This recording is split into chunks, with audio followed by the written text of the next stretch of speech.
जय श्री कृष्णा दोस्तों। तो आज हम सुनने वाले हैं शुक्रवार को सुनने वाली संतोषी माता की व्रत कथा। संतोषी माता की कथा सुनने से आपके सारे दुख दर्द दूर हो जाते हैं और संतोषी माता का आशीर्वाद सदैव आप पर बना रहता है। तो चलिए कथा शुरू करते हैं। यदि दोस्तों आपने अभी तक हमारे यूट्यूब चैनल को सब्सक्राइब नहीं किया है तो सब्सक्राइब करें और बेल आइकन को जरूर दबाएं, क्योंकि इससे हमारी आने वाली सभी वीडियो का नोटिफिकेशन आप तक पहुंच जाएगा। और इस चैनल पर आपको व्रत कथाएं सुनने को मिलेगी जो आप किसी भी व्रत में सुन सकते हैं और अपने व्रत को साकार बना सकते हैं। तो चलिए कथा शुरू करते हैं। एक बुढ़िया थी और उसके 7 बेटे थे। उनमें से 6 कमाते थे और एक निकम्मा था। बुढ़िया माँ अपने पहले 6 बेटों को बहुत प्यार करती थी। उनको रसोई में तरह तरह के पकवान बनाकर मनुहार करके भोजन कराती, परंतु सबसे छोटे 7वें बेटे को बचा खुचा खाना देती थी।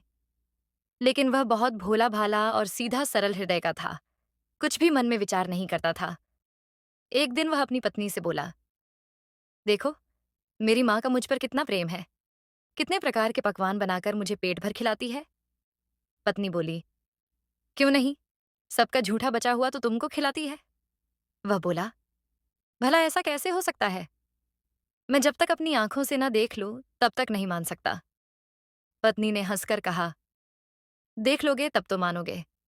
कुछ दिन बाद घर में एक बड़ा त्योहार आया। घर में 7 प्रकार के भोजन और चूरमे के लड्डू बने। इस बात को जांचने के लिए वह पतला वस्त्र सर पर ओढ़े रसोई घर में सोया रहा। उसने देखा कि उसके 6 भाइयों को माँ ने बुलाया और उन्हें सुंदर आसन पर बिठाकर नाना प्रकार की रसोई परोसी और आग्रह कर करके उन्हें जिमाया। जब सब भाई भोजन करके चले गए तो माँ ने उनकी थाली में से झूठे लड्डू के सब टुकड़े उठाकर उनका एक लड्डू बनाया और जूठन साफ करके बुढ़िया माँ ने उसे आवाज दी और बहुत ही प्यार से बोली, उठो बेटा, 6 भाई भोजन कर गए, अब तू ही बाकी है, उठना, कब खाएगा? तो वह कहने लगा, माँ मुझे भोजन नहीं करना है, मैं परदेस जा रहा हूँ। तो माँ ने कहा, कल जाता है तो आज ही जा। वह बोला, हाँ हाँ आज ही जा रहा हूँ। ये कहकर वह परदेश के लिए निकल गया। जाते समय उसे अपनी पत्नी की याद आई तो वह गौशाला में कंडे थाप रही थी। वहां जाकर बोला, हम जावे परदेश को, आवेगे कछुकाल, तुम रहियो संतोष से, धर्म आपुनो पाल। वह बोली, जाओ पिया आनंद से, हमरी सोच हटाए, राम भरोसे हम रहें, ईश्वर तुम्हें सहाय। देह निशानी आपनी, देख धरु में धौर, सुधिमत हमरी बिसरियों, रखियो मन गंभीर। वह बोला कि मेरे पास तो कुछ नहीं है, बस यह एक अंगूठी है, सा तुम ले लो और तुम भी अपनी कुछ निशानी मुझे दे दो। तो वह बोली, मेरे पास क्या है, ये गोबर भरा हाथ है। और यह कहकर उसने अपने पति की पीठ पर गोबर के हाथ की थाप लगा दी। अब वह परदेश में चला गया। चलते चलते दूर देश में पहुंचा। वहां एक साहूकार की दुकान थी। वहां जाकर कहने लगा, सेठ जी, मुझे नौकरी पर रख लो, जो कहोगे वह काम कर दूंगा। व्यापारी को जरूरत थी, अतः उसने उसे नौकरी पर रख लिया। लड़के ने पूछा, तनख्वाह क्या दोगे? तो साहूकार ने कहा, काम देखकर दाम मिलेंगे। अब तो वह साहूकार की नौकरी करने लगा। सवेरे 7 बजे से देर रात तक दुकान पर काम करता। थोड़े ही दिनों वो में दुकान का लेन देन हिसाब किताब ग्राहकों को माल बेचने लगा। साहूकार के सभी नौकर चक्कर में पड़ गए। सोचने लगे, अरे, ये तो बड़ा होशियार निकला।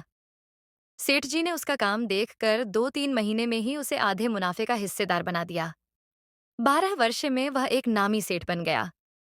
मालिक सारा कारोबार उसे सौंपकर बाहर चला गया। अब बहू पर क्या बीती, ये सुनो। सास ससुर उसे बहुत दुख देने लगे। सारी गृहस्थी का काम कराते, उसे लकड़ी लेने जंगल भेजते। घर के आटे में से जो भूसी निकलती थी उसकी रोटी बनाकर देते और फुटे नारियल की नारेली में पानी देते थे। इस तरह बहू के दिन बहुत ही दुख में गुजर रहे थे। एक दिन वह लकड़ी लेने जंगल में गई तो वहां बहुत सी स्त्रियां संतोषी माता का पूजन कर रही थीं। वह वहां खड़ी होकर उनसे कथा सुनने लगी और उसके बाद पूछने लगी, बहनों, तुम किस देवता का व्रत पूजन कर रही हो और इसके करने से क्या फल मिलता है? तब एक स्त्री बोली, सुनो, यह संतोषी माता का व्रत है। इसके करने से निर्धनता और दरिद्रता का नाश होता है, घर में शांति आती है, मन की चिंताएं दूर होती हैं, घर में सुख आने से प्रसन्नता और शांति मिलती है। निपुत्री को पुत्र मिले, स्वामी बाहर गया हो तो शीघ्र ही घर आवे, कुंवारी कन्या को मनपसंद वर मिले, राज दरबार में बहुत दिनों से मुकदमा चल रहा हो तो वह खत्म हो जावे, शांति आवे, घर में धन जमा हो, पैसा जायदाद का लाभ हो, रोग दूर हो जावे और जो भी कुछ मनोकामना हो, वह सब संतोषी माता की कृपा से पूरी हो जावे। इसमें कोई संदेह नहीं। तब बहू पूछने लगी, ये व्रत कैसे किया जाता है? ये भी बताओ। तो वे स्त्रियां कहने लगीं, सवा आने का गुड़ चना लेकर, इच्छा हो तो सवा 5 आने का या सवा रुपए का, सहूलियत के हिसाब से ले लेना। बिना परेशानी, श्रद्धा और प्रेम से जितना बन सके सवाया लेना। हर शुक्रवार को निराहार रहकर पूजन करके कथा सुन, बीच में नियम न टूटे। कथा सुनने वाला कोई न मिले तो स्वयं घी का दीपक जला, उसके आगे या जल के कलश को भरकर उसके आगे कथा पढ़ना। जब कार्य सिद्ध हो जावे तब व्रत का उद्यापन करना। 3 माह में माता इच्छा पूरी कर देती है। उद्यापन में मैदे के खाजे, खीर, पूरी, चने का साग बनाकर 8 लड़कों को भोजन कराना। जहां तक हो सके देवर, जेठ, भाई, बंधु, कुटुंब के लड़के लेना। कुटुंब के ना मिले तो रिश्तेदार और पड़ोसियों के लड़कों को बुलाना। उन्हें भोजन कराकर दक्षिणा देना, किंतु नगद न देकर अन्य कोई या फल देना। ध्यान रहे कि इस दिन घर में कोई खटाई न खा पावे। यह सुन बहू चल दी। रास्ते में लकड़ी के बांज को बेच दिया और उन पैसों से गुड़ चना ले माता के व्रत की तैयारी कर आगे चली तो सामने मंदिर देख पूछने लगी, ये मंदिर किसका है? लोगों ने बताया, संतोषी माता का मंदिर है। ये सुन उस मंदिर में जाकर माता के चरणों में जा गिरी और दीन होकर विनती करने लगी, हे माँ, मैं निपट अज्ञानी हूँ, व्रत के नियम को जानती नहीं। मैं बहुत दुखी हूँ, हे माता, हे जगजननी, मेरे दुख दूर केर, मैं तेरी शरण में हूँ। यह सुनकर माता को दया आ गई और एक शुक्रवार बीता ही था कि दूसरे शुक्रवार को उसके पति का पत्र आया और तीसरे को उसका भेजा हुआ पैसा आ पहुंचा। ये देख जेठ जेठानी मुंह सिकोड़ने लगे और कहने लगे, इतने दिनों में इतना सा पैसा आया। उनके बच्चे ताने देने लगे, अब तो काकी बुलाने से भी नहीं बोलेगी। बेचारी सरलता से कहती कि भैया पत्र आवे, रुपया आवे तो हम सबके लिए अच्छा है। ऐसा कहकर आंखों में आंसू भरकर माता के मंदिर में जा मातेश्वरी के चरणों में गिरकर रोने लगी। हे माँ, मैंने तुमसे पैसा कब मांगा था? मुझे पैसे से नहीं अपने सुहाग से काम है। मैं तो अपने स्वामी के दर्शन और सेवा मांगती हूँ। तब माता ने प्रसन्न होकर कहा, जा बेटी, तेरा स्वामी आवेगा। तो यह सुन वह खुश होकर घर आकर काम करने लगी। अब तो संतोषी माता ने विचार किया कि इस भोली भाली पुत्री को मैंने कह तो दिया कि तेरा पति आवेगा, पर वह आवेगा कहाँ से? उसे याद दिलाने के लिए मुझे ही जाना पड़ेगा। इस तरह माता बुढ़िया के बेटे के पास जा स्वप्न में प्रकट होकर कहने लगी, साहूकार के बेटे, सोता है या जागता है? तो वह बोला, माता सोता भी नहीं है, जागता भी नहीं हूं, मैं तो बीच में ही हूं, कहो क्या आज्ञा है? तो माँ बोली, पुत्र, तेरी स्त्री बहुत कष्ट में है, तेरी माँ उसे बहुत दुख दे रही है, वह तेरे लिए तरस रही है। वह बोला, माँ, मुझे मालूम है, परंतु मैं जाऊं तो जाऊं कैसे? परदेश की बात है, लेन देन का कोई हिसाब नहीं, कुछ समझ नहीं आता कि जाऊं कैसे। माता कहने लगी, मेरी बात मान, सवेरे नहा धोकर मेरा नाम ले, घी का दीपक जला, दंडवत कर दुकान पर जा बैठना। देखते ही देखते सारा लेन देन सब झुक जाएगा, सारा जमा माल बिक जाएगा और सांझ ढलते ढलते धन का ढेर लग जाएगा।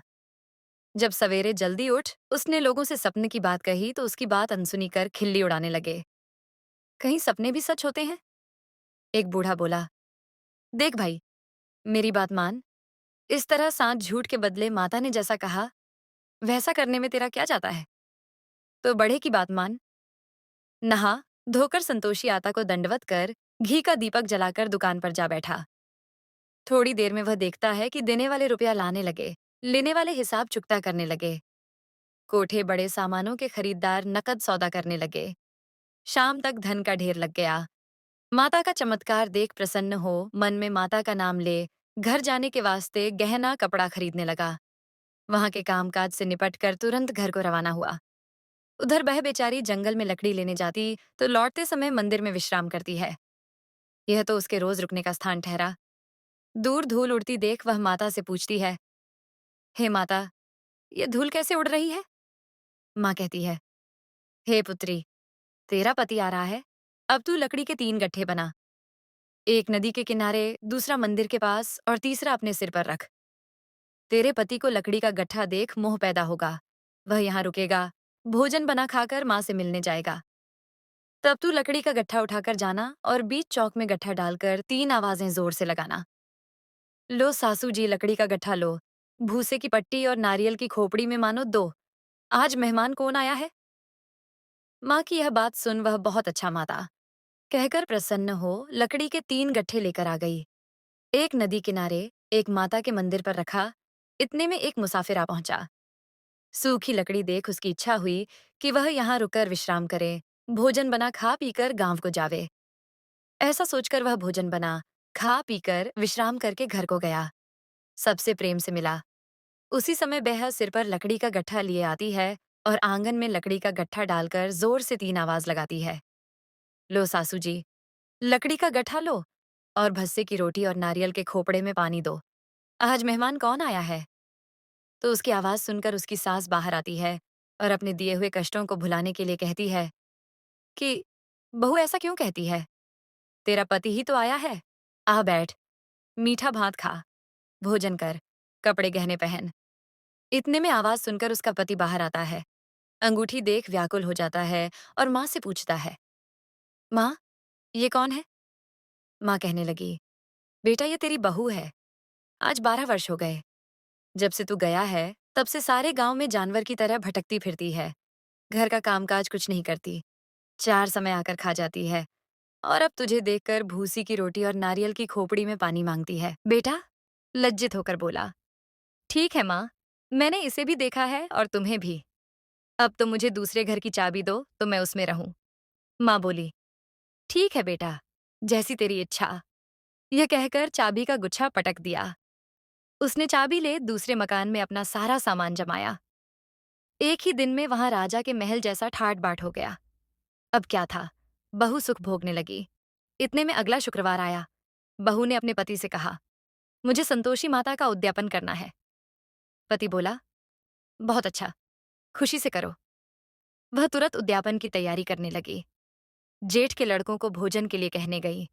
उन्होंने न मजूर कर लिया, परंतु पीछे से जेठानी अपने बच्चों को सिखाती है, देखो रे, भोजन के समय सब लोग खटाई मांगना, जिससे उसका उद्यापन पूरा ना हो सके। लड़के भोजन करने आए, पेट भर खीर खाई। लड़के कहने लगे, हमें खटाई दो, हमें खीर खाना नहीं भाता, देखकर अरुचि होती है। बहू कहने लगी, खटाई किसी को नहीं दी जाएगी। तो लड़के के उठ खड़े हुए और बोले, पैसे दो। भोली बहू कुछ नहीं जानती थी, सो उसने पैसे दे दिए। बच्चे उन पैसों से इमली लाकर खाने लगे। यह देखकर बहू पर माताजी ने कोप किया। राजा के दूत उसके पति को पकड़कर ले गए। जेठ जेठानी मनमाने खोटे वचन कहने लगे, साला, लूट लूट कर धन इकट्ठा कर लाया। अब सब मालूम पड़ जाएगा, जब जेल की हवा खाएगा। बहू से यह वचन सहन नहीं हुए। बहू रोने लगी और रोते रोते माता के मंदिर को गई। माता से बोली, हे माता, तुमने ये क्या किया? मुझे अब क्यों रुलाने लगी? माता बोली, हे पुत्री, तूने उद्यापन करके मेरे व्रत के नियम को भंग किया है। तूने इतनी जल्दी सब बातें भुला दी। वह बोली, माँ मुझे क्षमा कर दो, मैं फिर से उद्यापन करूंगी। माँ बोली, अब भूल मत करना। वह बोली, माँ वे कैसे आएंगे? तो माँ बोली, जा पुत्री, तेरा पति तुझे रास्ते में आता मिलेगा। वह घर को चली। उसका पति उसे रास्ते में मिला। तो उसने पूछा, आप कहाँ गए थे? तो वह कहने लगा कि इतना धन जो कमाया था उसका कर राजा ने मांगा था। वह कर जमा कराने गया था। तो वह प्रसन्न होकर बोली, भला हुआ, अब अपने घर को चले। कुछ दिन बाद फिर से शुक्रवार आया। वह अपने पति से बोली, मुझे संतोषी माता का व्रत का उद्यापन करना है। पति ने कहा, खुशी से करो। वह पुनः जेठ के लड़कों को न्योता देने गई। जेठानी ने पीछे से अपने बच्चों को सिखाया कि तुम पहले की तरह खटाई मांगना। तभी लड़के कहने लगे, हमें खीर खाना नहीं भाता है, खटाई खाने को दो। तो उसने लड़कों से कहा, खटाई खाने को नहीं मिलेगी, खाना हो तो खाओ। लड़कों ने खाने से मना कर दिया तो उसने ब्राह्मण के 8 लड़कों को बुलाकर भोजन कराया और उन्हें दक्षिणा में एक एक फल दिया। इससे संतोषी माता प्रसन्न हुई। माता की कृपा से 9वें मास में उसके चंद्रमा के समान सुंदर पुत्र हुआ। पुत्र को लेकर प्रतिदिन मंदिर जाने लगी। माँ ने सोचा, मैं भी तो इसका घर देखें तो सही। माता ने भयानक रूप बनाया। गुड़ चन्ने से सना मुख, सुंड के समान होठ, उस पर मक्खियां भिन भिन कर रही थीं। ऐसा रूप देखकर देहरी पर पांव रखते ही सास चिल्लाई, देखो रे, कोई चुड़ैल डाकिन चली आ रही है। इसे भगाओ नहीं तो किसी को खा जाएगी। लड़के डरने लगे और खिड़कियां बंद करने लगे।